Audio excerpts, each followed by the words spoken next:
What is going on, everyone? Welcome back to another video where today we will be talking Supercross. First of all, Happy New Year to each and every one of you out there. I hope your 2019 was wonderful, and I hope your 2020 is getting off to a fabulous start and that it is going to be full of nothing but blessings and just great adventures for you and your friends and family, just everyone involved in your life, because nothing but positive vibes over here. Now, the new year. I love the new year because the new year means Supercross A1 is right around the corner, and it's this weekend, January 4th. Actually, by the time this video drops, it'll be tomorrow because I believe this video is going to drop on Friday. So, super excited, and I hope you are too. First of all, I apologize for this video being out a little late. The holidays came around, I visited a lot of family and just had a lot going on, and so I'm getting to this a little bit late, but to be honest, by the time a lot of people watch this, it might be like April anyway, so hopefully the Supercross season hasn't ended by the time you find this video, because I'm doing a prediction video, and more importantly, a champion prediction video. Now, before we get into this, please hit that subscribe button, because I'm going to be talking a lot of Supercross and motocross action on this channel as the year goes on, because I absolutely love it. And while you're at it, smash that like button if you like this video, and click that notification bell as well so you can be notified when I drop new videos. I'm going to talk about everything from Supercross, motocross, NBA, NFL, baseball, hockey, everything. We cover a lot on this channel because I like to talk sports and it's a lot of fun for me. Now, like I mentioned earlier, in this video I'm going to give you my prediction for the 450 Supercross Champion. That's right, Monster Energy FIM World Championship Supercross Champion. That is a mouthful to say, but it's the sponsor and they pay money so we can have a great show that we get to watch year in and year out. Now, not only am I going to give you who I believe is going to win the 450 championship, I'm also going to give you 4 riders who I feel like have a legitimate shot at winning the championship if the guy that I predicted in the championship doesn't win. And so I guess really you can say that these 5 riders I'm going to give you are probably going to be the 5 that finish in the top 5 in points. Now, I would like to mention that the 4 other guys that I give, I'm not giving their names in order from, like, if, for instance, the first guy that I name, I don't believe, that's not me saying he's going to finish 5th in points or even 2nd in points. It's just these 4 other guys are going to finish in some order in the top 5 in points, and one of these 4 guys legitimately will probably be your champion if the guy I pick doesn't win the championship. So I just want that to be clear. This isn't me ranking 1, 2, 3, 4, 5 specifically. It's just number 1. The champion is the only one that I'm locking in at a particular spot. The other 4, they're just going to be in there somewhere, because it's just too hard to pick 1 through 5 exactly. And if I do hit it exactly, I need to go to Vegas and bet a lot of money on it, because I would win a lot of money if I could get that exactly. But it's Supercross and guys get injured and stuff happens, so it's probably not going to happen anyway. Now, the first rider that I want to talk about that I believe has a legitimate shot at winning the championship is Eli Tomac. That's right, he is your 3-time defending motocross champion, and he just has not been able to get that 450 Supercross title. Now, you can say that the last 2 years he's been probably the best Supercross rider out there, but the thing that has really just killed him is his starts, his inconsistency on starts in Supercross. You know, last year, if he got out front, it's night over. He's winning. But far too often last year, 2018, even 2017, he just would get bad starts, and just, you know, in Supercross, you don't have enough time to work your way up through the field and recover from bad starts, especially when guys that are finishing in front of him are getting great starts and are consistently finishing on the podium. Now, he definitely has the speed to overcome that, because I actually went to Nashville, to the Nashville Supercross, and he didn't get a great start there. And he caught everybody, caught down Cooper Webb, took the lead, and ran away with that race by a mile. But unfortunately, he can't do that every week because, you know, Nashville, exactly, it really wasn't a technical track. It was pretty basic, old-school Supercross layout, which is why he was probably able to do that. But yeah, Eli Tomac, I think, if you ask anybody in the industry, he should be the guy. He should be that guy, that Ryan Villapoto, that Ryan Dungey, where he has that talent where he can win 3 championships in 4 years. You know, a lot of people picked him to win it in 2017. He didn't. A lot of people picked him to win it in 2018. He didn't. And a lot of people picked him to win it last year, and he didn't. And a big reason for that is just inconsistency on starts. Now, the reason why I'm not picking him to be my champion this year is because why all of a sudden am I going to put faith in him having his starts figured out? You know, he was supposed to have that figured out last year, and he didn't. Hell, he's supposed to have it figured out in 2018, but he didn't. So what makes this year any different? You know, sure, okay, yeah, he's been training and working on it a lot. Well, hasn't he been doing that the last few years? So until I'm proven wrong and I see it, I can't pick him as my champion. I think that's what's going to make him come up just a little bit short again this year, is bad starts. Especially when guys like Cooper Webb and Ken Roxon, Jason Anderson, they get great starts all the time. Blake Baggett, they always get good starts most of the time. So I'm sorry, I can't put Eli Tomac as my champion. However, he does have a really good shot at winning the championship. You know, if he can fix these starts and get great starts, he probably will be your champion. Next on the list is a rider that is going to surprise probably quite a few of you, but it really shouldn't. And to be honest, the only reason he is on this list is unfortunately because Marvin Musquin, you know, out with a knee injury, with knee surgery. So if Marvin Musquin was healthy and running, he would be on this list. But because he's not, it's next man up, and that next man up is Eli Tomac's new teammate in Adam Cianciarulo. Now this guy, listen, probably not this year because he's a rookie, but give him a year, and I think this guy might take Supercross by storm. I mean, he has all the makings. He's fast, very talented, smart, very laid back, cool attitude, very determined, hard worker, and he just seems like he just looks comfortable on whatever you put him on. I mean, all he did in his very first 450 race was go out and win Monster Energy Cup. Not a small feat at all. And he's going to be very good. Now, do I think he's going to win the championship this year? No. I mean, Ryan Dungey's the last person we saw that won a 450 championship as a rookie. And if you remember, James Stewart, who was your defending champion, got hurt in round 3 or 4. James Stewart was probably head-on favorite to win the championship that year if he didn't get hurt. But there are so many good riders now, which is why I feel like Adam won't win it as a rookie. Now, will he win some races? Absolutely. I think he'll win a couple of rounds. But for me, the big difference between 250 and 450 is that 17-round schedule as a rookie on a 450. That's grueling. And so we're really going to have to wait and see how he is come mid-season, towards the end of the season. How's the fitness hold up mentally and physically? It's going to play a big role in how he finishes. Now, he's going to be fast, and it's just limiting the mistakes and staying on the bike and just running up front and matching speed with those top guys, and that will give him confidence because he's a very humble kid, and he has fun. He just seems like he has so much fun racing, and if he can do that and stay upright on the bike and run up front with those guys, he's going to have a very good rookie season, and I believe he will finish top 5 in points. And then 2021, depending on how 2020 goes, come 2021, we can definitely talk about him being a legitimate champion contender.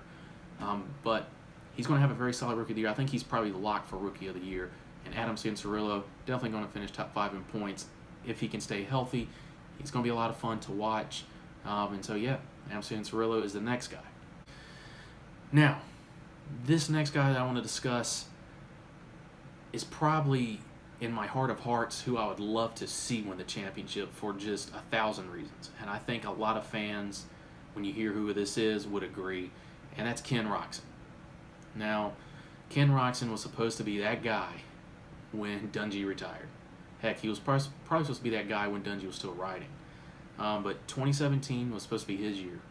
And he came out of the gate hot. Won the first 2 rounds, and it really wasn't a contest. It really wasn't. Beat Dungey and was just the man. And then, of course, we all remember that horrific injury where he just broke his arm in about 100 pieces, almost lost the arm, and recovered from all that, came back in 2018, broke his other arm, and just everything that guy's gone through. Then, of course, if you don't know the story, his trainer, who's also his brother-in-law, they were out riding dirt bikes together, and his brother-in-law crashed, and he's paralyzed. And then, of course, he had this mysterious illness that he hasn't disclosed, and honestly, leave the guy alone. He doesn't need to disclose anything. For all we know, he's having some mental health issue that he just doesn't want to talk about, and to be honest, How could the guy not? You know, everything he's gone through with breaking both his arms, watching his trainer and brother-in-law, you know, crash on a dirt bike and being paralyzed. The guy's been through a lot. And, you know, for him to come out last year and race a full Supercross season for the first time since 2016 was amazing. Now, Ken looks fast this year. You know, he absolutely shredded at Red Bull Straight Rhythm. And now, sure, it's Red Bull Straight Rhythm. It's a gimmick. It's for fun. But, you know, Red Bull Straight Rhythm, it kind of takes those guys, and you can really see who has good flow in rhythm sections and whoops and all that. There's no corners. There's no other bikes getting in your way. There's no excuses. It's straight start, quarter mile, go. And he's shredded. So it looks like he has confidence, and he just looks happier. He looks more, he has a smile, a little more pep in his step than he did last year coming to the Supercross. And if he can stay healthy and not have any illnesses or whatever it is, and keep his head straight, I think he has a really good shot at winning the championship. And I have to think that if he does win the championship this year, it's going to be the feel-good story of this sport in a very long time. And I'm pulling for him, because I would have to say that Roczen's kind of become my favorite rider over the last few years. You know, Villapoto was my favorite guy, and he retired, and I didn't really have a favorite rider, but Roczen's kind of become my favorite rider. I think kind of just because of seeing what he's overcome the last few years and knowing the talent that's there, and that just injuries and everything have plagued him from getting at the top of the Supercross echelon, winning that 450 title in Supercross. But I do think he will finish top 5 in points if he doesn't win the championship. But geez, if he can come out like he did in 2017 and like he did at Red Bull Straight Rhythm and just be quick and fast, he's definitely going to be mixing up for the championship and has a really good shot at winning it. So Ken Roczen, I'm pulling for you, buddy. Now the next guy, obvious choice, Cooper Webb, your defending champion. Raise your hand if you picked Cooper Webb to win the 2019 Supercross title. Come on, raise your hands. Yeah, right, I didn't. And not a lot of people did either. Now, it shouldn't have come as any surprise because he was on a KTM. And KTM has dominated the sport, Supercross, you know, for the last, since, 2015?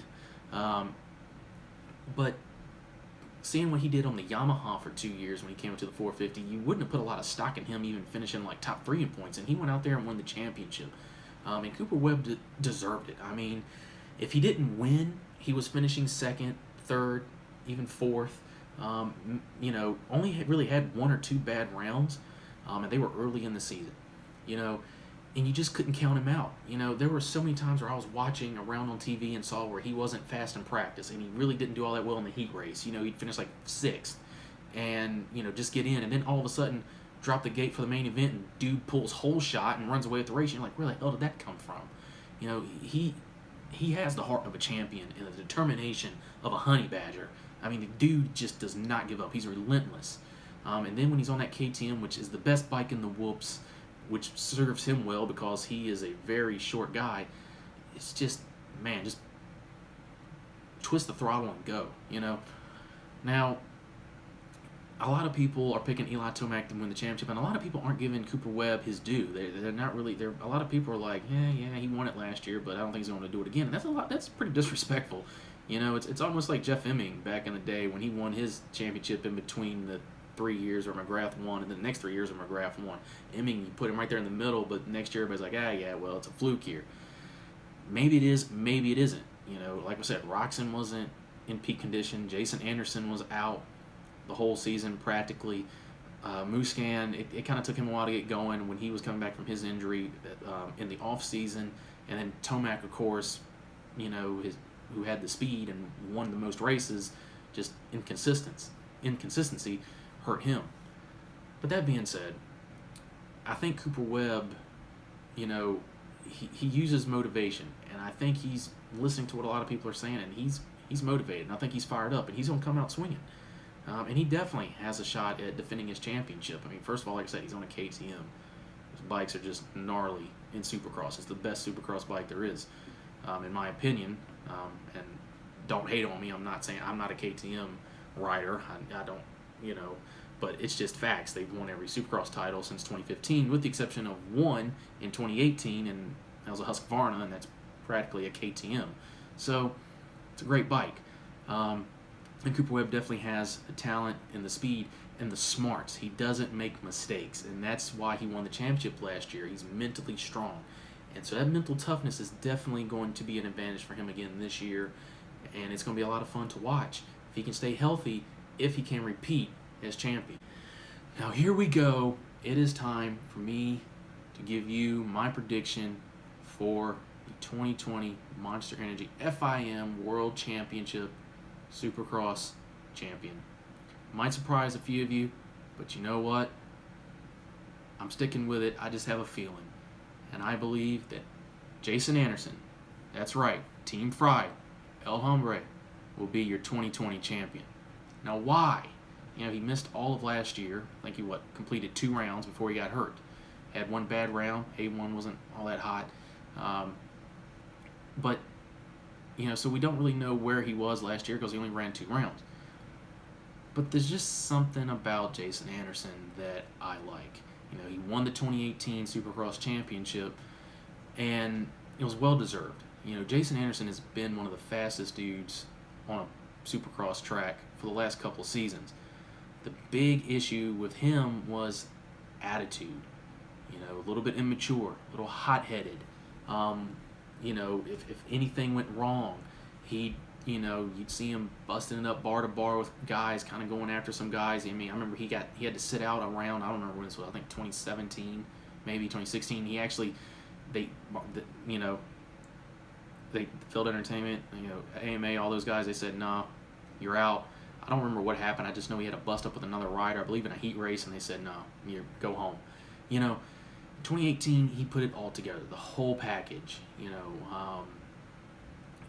and won the championship. And now, a lot of people are like, well, he's working on his Team Fried stuff, his YouTube channel, don't know if he's really committed and blah, blah, blah. Dude's committed. In the off-season, he won some races this off-season overseas. And I've been watching his YouTube channel. Dude's fast, he's ripping. And I think he's hungry. I still think he's definitely hungry. He didn't get the ride last year and have a shot at legitimately defending his title because he had to miss the whole season. And I think he's hearing these people talk all this stuff about him. He's like, you know what? Watch this. I'm still fast. And he is. He's easily one of the top 3 fastest guys out there. And if he can ride the way he did in 2018, I don't think anybody can touch him. I don't think Roxon will be able to touch him. I don't think Tomac will be able to touch him. Just because, first, I think, speed-wise, I think Tomac and Roxon are the only 2 that can really compete with him, raw speed-wise. And if Anderson can race smart the way he did in 2018 and be consistent, I think he will win his second 450 title. And I hope he does, because I'm a fan of his. I wasn't a fan of his for the longest time, but after he won his title in 2018 and I saw the maturation process and him mature, I was a fan. And he's kind of a throwback. Dude just kind of wants to be under the radar, kind of do his own thing, and and kind of just, he's kind of a throwback, which is something that I like. He's not this big corporate, all right, yes sir, no sir guy, and that's nice. It's kind of refreshing. And of course, with him training with Eldon Baker, best trainer in the sport, so if he can stay healthy, I think he would definitely repeat and get his second, well, not repeat, I guess for him, repeat technically, but get his second 450 Supercross title. And if that's the case, I'll be right, and I won't win any money because I'm not confident enough to bet it, because all it takes is one injury and that prediction goes right out the window. But yeah, Jason Anderson will be your 2020 Monster Energy FIM World Champion. There it is. Now, let me know in the comment section below who you believe the champion is going to be in 2020 for Monster Energy Supercross. Do you agree will it be Jason Anderson? Do you think it'll be Eli Tomac, Ken Roxon, Cooper Webb? Let me know in the comment section below who you think will win the championship and why. Don't just give me a name. Tell me legitimately why you believe they will be the champion. It should be a great season. Like I said in the beginning, subscribe if you want more Supercross videos. I will be making race recaps after every round.